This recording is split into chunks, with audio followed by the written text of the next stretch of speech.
Alô, irmãos e irmãs em Cristo Jesus. Paz, graça e misericórdia seja com todos nós. Nesse dia, que é o 24 de outubro de 2022, graças a Deus pela conservação das nossas vidas e por tudo mais que Ele tem feito, em nossas vidas, Principalmente pelo entendimento e pelo discernimento da igreja, em relação às religiões, principalmente aquelas que falam em nome de Jesus, as denominações e os seus rebentos, suas filhas, Graças a Deus, Então, vamos continuar aí com a nossa pequena, com o nosso pequeno vídeo aí diário. Nós estamos falando aqui das pessoas que vieram antes, da reforma dos protestantes, a reforma do Martinho Lutero, que foi uma das reformas mais importantes, digamos assim, desse cristianismo aí, Então nós estamos sabendo que lá pelo ano 1300 e tal, 1500, 1400, a pressão, para uma mudança das coisas na igreja romana era muito grande, Que a pressão ela vinha de dentro e vinha de fora,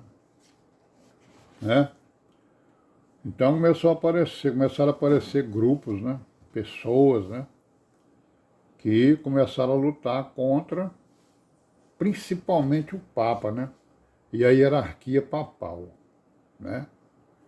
certo? Então nós falamos aqui do rapaz chamado João Wycliffe, que viveu de 1328 a 1384. Já começamos a ver aqui, que já vimos que as suas ideias foram condenadas lá em Londres, ele era inglês, e ele foi obrigado a se mudar, para não morrer, certo? Ele fundou o grupo dos Lollardos, certo? O grupo dos Lollardos, que eram leigos, Não faziam parte aí do clero, Porque ele era da igreja romana, mas só que não concordava lá com,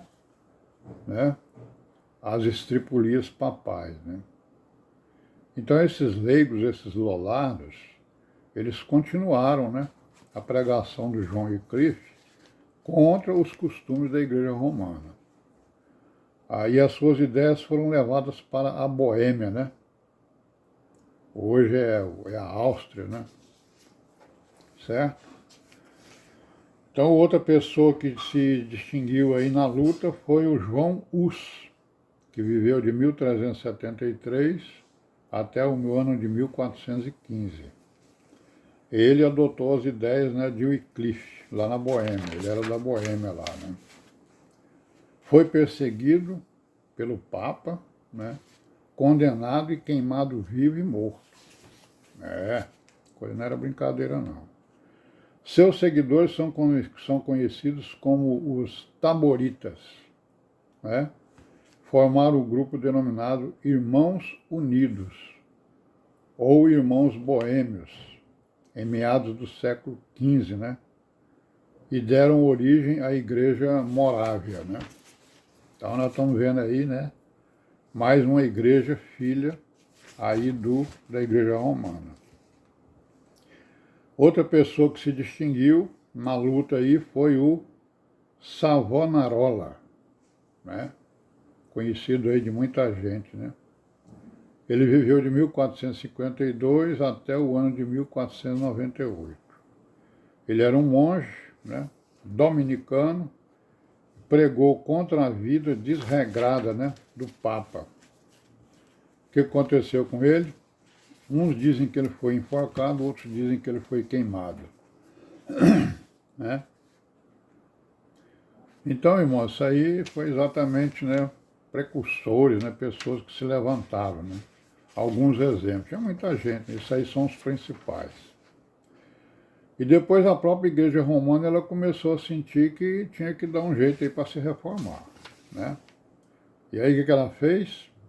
Ela começou a executar os chamados concílios reformadores, né?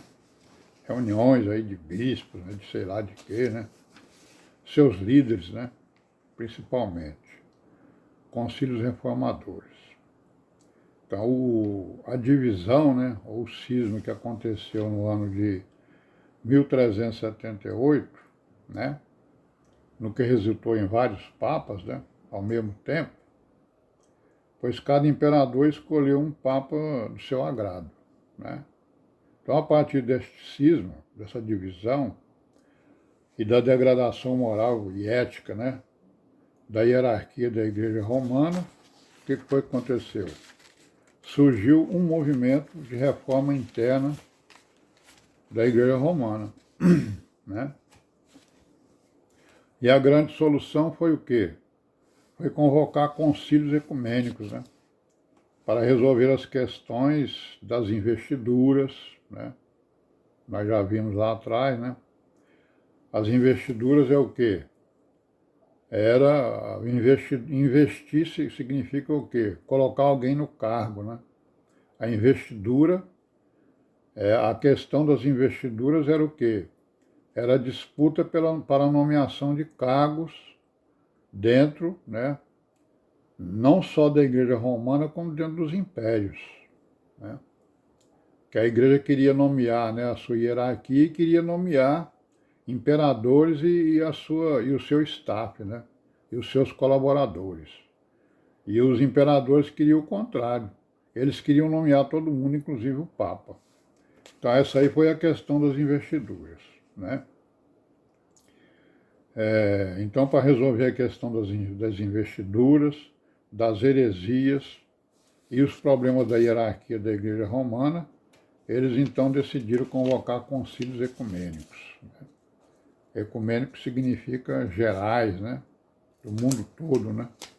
Certo? Então foram concílios que foram chamados todos os representantes, né? De tudo aquilo que se chamava de Igreja Romana. Então, no ano de 1409, aconteceu o Concílio de Pisa, né? Convocado pelos cardeais, né?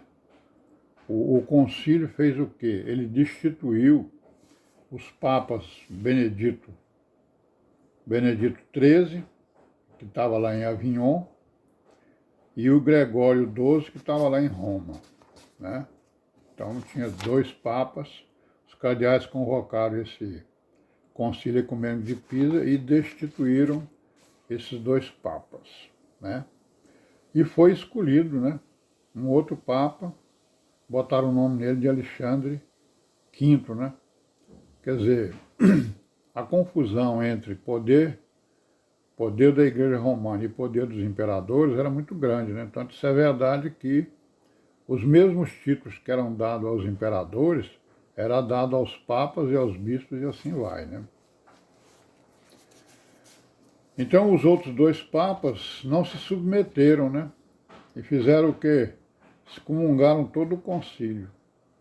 E o Alexandre, né, o papa escolhido, né, veio a falecer no ano de 1410.